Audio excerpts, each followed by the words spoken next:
Hello. Tonight I want to talk about loneliness. Not the dramatic kind.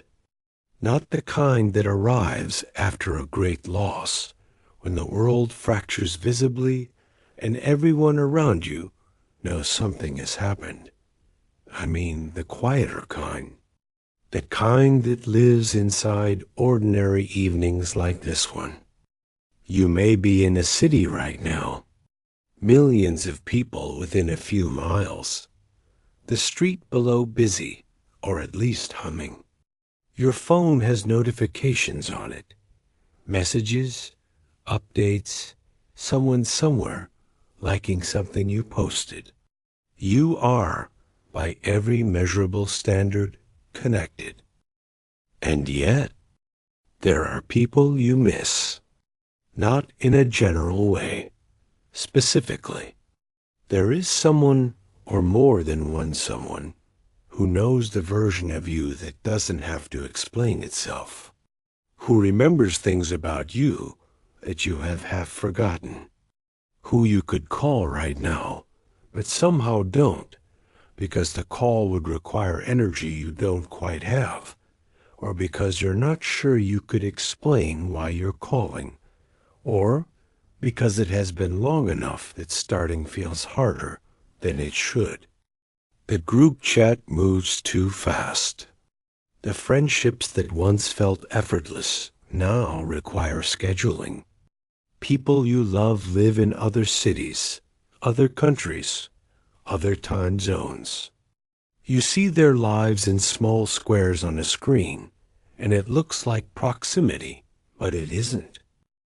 There is a particular loneliness that comes from being someone who is close to people, who has people, and still feeling, on evenings like this, that you are the only one in the room. You scroll, you put the phone down, you pick it up again. You think about texting someone and then don't.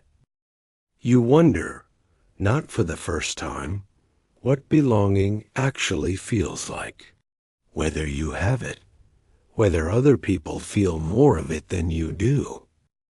I want to tell you about two brothers, about what happens when the person who knows you best is carried away by the currents of the world, further and further, until the only way to reach them is through ink on paper, or, for 1,000 years, through a poem that anyone can read.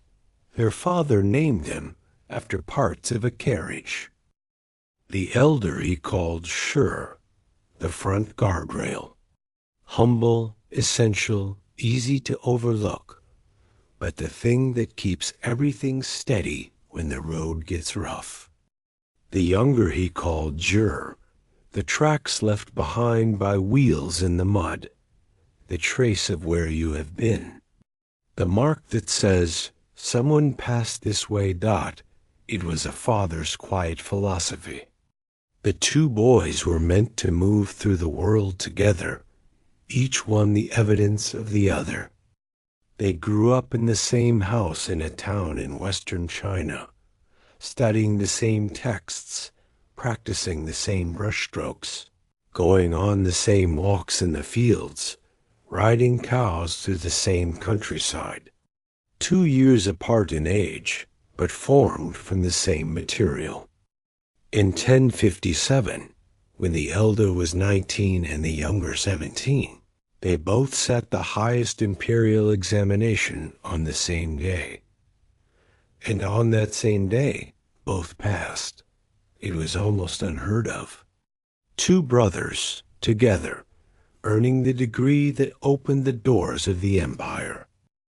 The examiner who read their answers, one of the most respected literary figures of the age, reportedly said he had discovered two extraordinary talents in a single morning. He became their patron. The empire opened its arms. And then, as empires do, it separated them. Government postings rarely came in pairs. One brother was sent east, the other west, then north, then south. The dynasty had its needs, its factions, its rivers of political pressure that carried officials to wherever the current decided. The brothers wrote to each other constantly, not polite letters, of long, honest, rambling correspondence full of poetry and philosophy and the small details of their daily lives. They had 800 letters between them. 800 letters, the entire shape of a relationship, carried in ink, across provinces, across years. The elder brother, the poet, tried once to transfer his posting so he could be closer to the younger. He succeeded in moving nearer, but never close enough. Urgent business kept them from meeting even then. They shared the same political convictions. In a dynasty riven by factional warfare, both brothers found themselves on the same side, which meant that when one fell, the other fell too. When the poet was arrested in 1079 on charges of criticizing the emperor through his poetry, the younger brother immediately petitioned the court to exchange his own official titles for his brother's freedom. He offered everything he had earned. The petition failed. Both brothers were punished. The younger was exiled to a different province, miles in another direction. They were connected even in their suffering. They could not be together even in that. By 1076, the poet had not seen his younger brother for 7 years. 7 years. And the Mid-Autumn Festival, the night when all of China looked at the same moon and thought of the people they loved, arrived again. It was the festival night of 1076. The poet was serving as a provincial official in a city far from the capital, far from his brother, far from the life they had imagined for themselves when they passed the examination together 19 years earlier. He drank that night. He drank past midnight, past the point where the drinking was social, into the hours when it becomes something else, a way of keeping the body occupied while the mind goes where it needs to go. He looked at the moon. It was full, completely full, the way it gets on mid-autumn night, when it seems almost too round, too bright, too present, a kind of moon that makes you feel watched by something that has no particular opinion of you. He raised his cup to it and started asking it questions. When did you first appear? What year is it in the palace of heaven? Because down here the years have been unkind, and I am wondering if things are better up there. He wanted to ride the wind to wherever the moon lived. And then he thought, but it would be cold up there. Probably cold and perfect and inhuman. Better, after all, to be here. Even here, in the imperfect, difficult, occasionally unbearable world where the people you love keep being carried away from you. He picked up his brush. The poem he wrote that night, in his cups past midnight, talking to the moon about his brother, became one of the most beloved poems in the Chinese language. 1,000 years later, it is still recited at Mid-Autumn Festival. It has been set to music, sung by famous singers, memorized by school children across a continent. It began with a question. It ended with a wish. When will the bright moon appear? Wine cup in hand, I ask the blue sky. The moon moves through the red chambers, lowers past latticed windows, and shines upon the sleepless. People have sorrow and joy, parting and reunion. The moon waxes and wanes, bright and dim. Nothing in this world has ever been perfect. May we both live long and share this moonlight. Though 1,000 miles apart, let those last lines rest. May we both live long and share this moonlight, though 1,000 miles apart. He did not ask for reunion. He did not ask for the distance to close. He understood, by this point in his life, that the distance might never close. What he asked for was something smaller and more achievable, and in some ways more radical. That they both be alive, that the moon shine on both of them, that even separated by 1,000 miles of darkness, they be looking at the same sky. His brother, far away in another province, received the poem. He wrote one back. He said, "After tonight, we will be apart again. Perhaps being apart is the ordinary condition of our lives." He was right, and somehow that made it easier to bear. 3 years later, the poet was in prison. His words had been taken from him and used as weapons against him. Lines written in private letters, poems sent to friends, observations scratched down in the ordinary course of a literary life, all of it gathered, reinterpreted, presented as evidence of disloyalty to the emperor.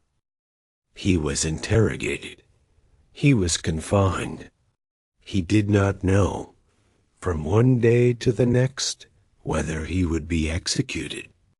In that prison, in the autumn of 1079, he wrote a poem to his brother. Not a political poem, not a philosophical essay, not one of the bold lyrics he was famous for. Just a man, behind bars, writing to the person who mattered most.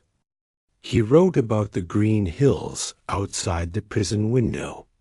He wrote about a rainy night, some future rainy night after he was gone, when his brother would be alone somewhere and grief would come for him. He wrote about wanting to be his brother again in the next life, not to be famous, not to pass the examination again, not to write better poems or serve better in government, just to be his brother's brother again. These green hills are good enough to bury me. One day, alone in the pouring night rain, grief will overwhelm you. I wish to be your brother even in the next life. To continue this bond that this life could not finish, he survived. The emperor, persuaded by many pleas, including the younger brother's offer to give up every official title he possessed, commuted the death sentence to exile. The poet was sent to Huangzhou. The younger brother was exiled elsewhere. They were apart again. Still apart, but the letters kept coming. 800 of them over a lifetime. Full of everything. Jokes, philosophy, farming advice, descriptions of food, observations about the river, questions about the younger brother's health, long passages of literary argument, small domestic details that add up to an entire life shared across impossible distances. The poet once wrote to his brother, "My greatest regret is not that I was exiled. It is that I could not be closer to you. Everything else I can bear. This one thing I cannot get used to." The younger brother lived 11 years longer than the elder. When the poet died in 1101, it was the younger brother who buried him, beside his wife, in the ground, just as the elder had wished. And then the younger brother lived on for another 11 years, carrying what remained. Over 130 of his poems about his elder brother still exist. He kept writing to him, in a sense, long after there was no one to receive the letters. You are still here. The room is the same room it was an hour ago. The phone is still on the table. The person you keep meaning to call is still out there somewhere, in a different city or a different time zone, or just a different life, carrying their own version of this evening. The distance between you is real. You are not imagining it. But the poet knew something about distance that took him years of practice to understand. Distance is not the same as separation. The people who truly know you do not stop knowing you because they are far away. The bond does not require proximity to remain intact. It only requires that you both keep going, that you both stay alive, look at the same sky, continue the conversation even when months pass between one letter and the next. May we both live long and share this moonlight, though 1,000 miles apart, that it is not a small wish. It is enormous. It contains everything. Tonight, somewhere, in a different city, a different time zone, a different window, the person you are thinking of is also at the end of their day. They are also tired. They are also probably thinking of the people they miss. They may be thinking of you. The moon, if it is visible tonight, is the same moon. You don't have to call. You don't have to explain. You don't have to find the right words for the distance or the time that has passed, or the way that life keeps carrying people in different directions. You just have to stay. Keep going. Look at the sky when you can. The poet wrote 800 letters to his brother across the years of their separation. He did not always have something important to say. He wrote because the writing itself was the connection, because putting words on paper and sending them into the dark was its own kind of being together. You don't need 800 letters. You just need to not give up on the people who know you, and not give up on yourself as someone worth knowing. The moon moves through its arc tonight. It moves over the city where you are. It moves over wherever they are. It does not know your name. It does not know what year it is. It has no opinion about the distance. It just shines. On you, on them, on everyone who has ever looked up at it and wished someone else were nearer. 1,000 years of that. You are not alone in it. Let your body rest. Let the longing be what it is, not a wound, but a sign of how much you have loved and how much remains to love. The moon shines on the sleepless and on those who finally sleep. Good night.